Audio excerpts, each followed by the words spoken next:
Mahigit 100 katao na ang namatay dahil sa nagdaang bagyong Christine.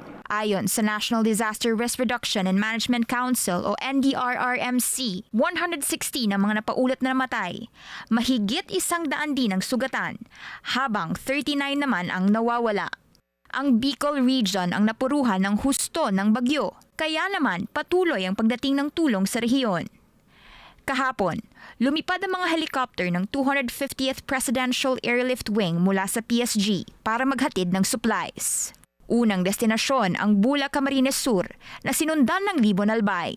Dala ng mga ito ang higit 100 kahon ng relief goods na tinanggap ng 4,800 individuals.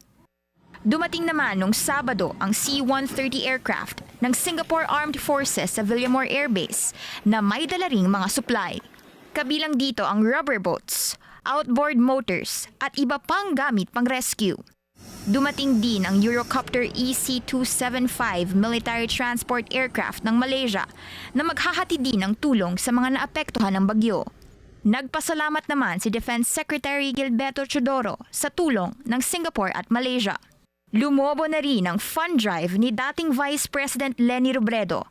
Nasa loob lang ng 4 na araw, umabot sa 28 million pesos.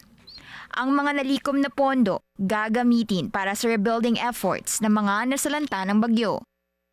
Samantala, umakyat na sa mahigit 2.5 billion pesos ang pinsala sa agrikultura, habang mahigit 1.5 billion pesos naman ang halaga ng mga nasirang infrastruktura. Naglaan na ang gobyerno ng higit 2.8 billion pesos na pondo para sa mga nasalanta.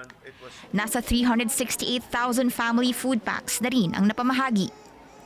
Para sa Agenda, Hannah T, BNC.